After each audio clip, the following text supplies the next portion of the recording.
Hello, and it's me here again, Gems. So, the last time I was here, I was talking about coming out of isolation, doing my vision board, and just being thankful for the things that I had implemented during the isolation time in regards to my mind and my thoughts. So, I've been back at work now for a couple of weeks, and what's it been like? Well, first of all, it was strange getting back out there, but I think one of the things that I loved was the fact that there's no traffic on the M25.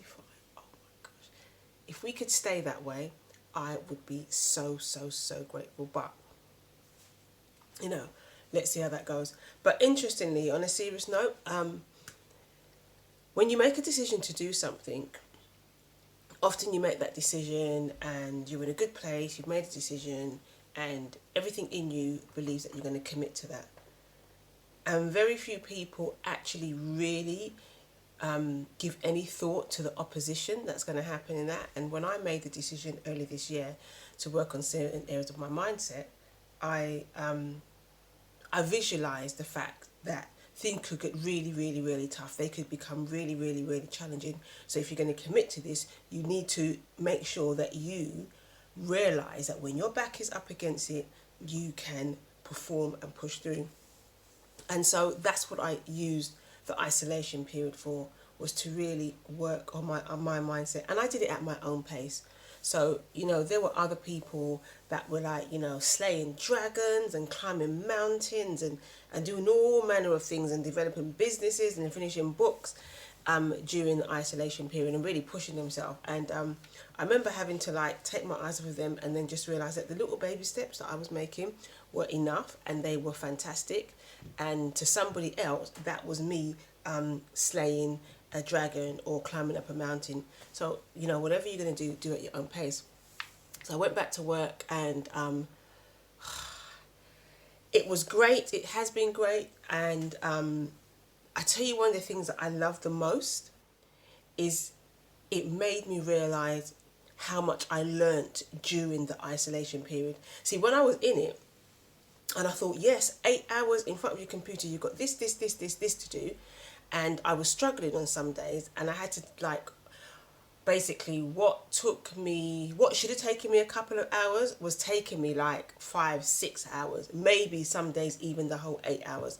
And I said on my last video, I talked about partway through just realizing, you know what, Gems, that's the best you can do to do it.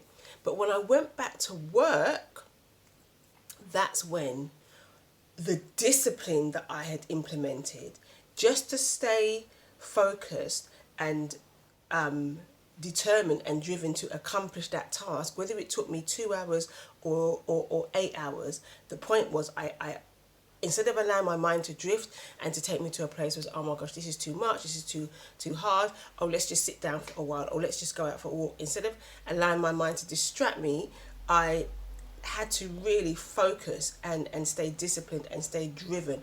And at times I felt that the power of actually being able to overcome that procrastination or that distraction thought that usually in the past would have me yeah, I've been working at this for a while, I deserve a break.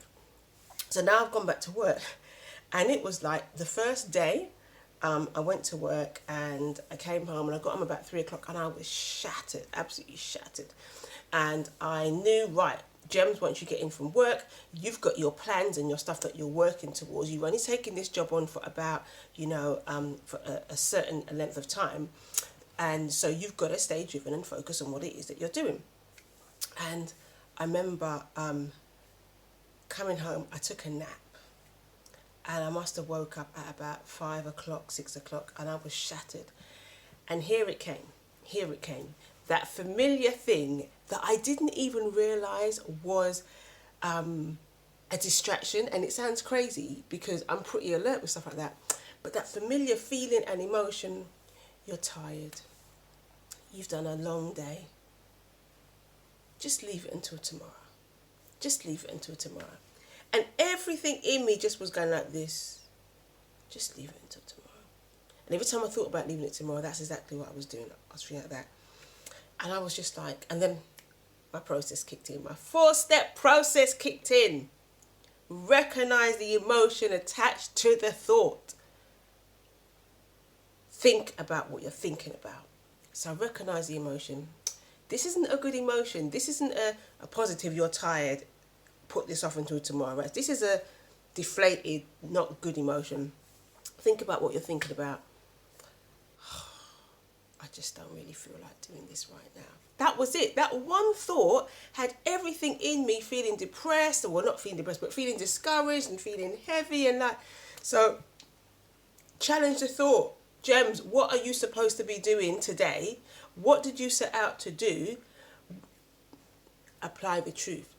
Child, get in that bathroom, brush your teeth, wash your face, get in front of your laptop and execute what you got to execute. Why? Because if you don't do this, you are going to feel worse.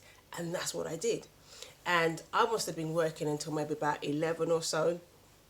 But I got it done. And when I finished, it felt good to know that I'd got it done. So that was day one. Now, in the midst of all this, I don't want to be up until 11 o'clock at night. So in your goals and your whatever it is that you're doing, you have to make sure you're getting enough rest, and you have to make sure you're getting enough downtime. And I can't be going to work and then coming home and then working again to 11 and then getting up and go to work. Where's the time going to come for my mind to relax and unwind and, you know, the other part of my mental well-being?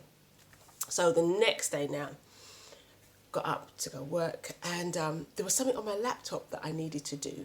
And I grabbed my laptop and I took it with me and went to work. And after work, I finished work at 2 o'clock. So after work, I was like, I'm just going to sit here and I'm going to do this. This is the ingenious part. Now, for those of you who are Christians, okay, you know we're crediting this to God and the Holy Spirit. For those of you who believe in energy and the universe or gut feelings, intuition, you're going to say it was that. But I'm a Christian, Holy Spirit, high five all the time. Bam. So I get to work and I open up my laptop and I'm working. And then before I know it, I'm really enjoying it. And I'm out of my house and I'm more driven and I'm more focused. Brainwave.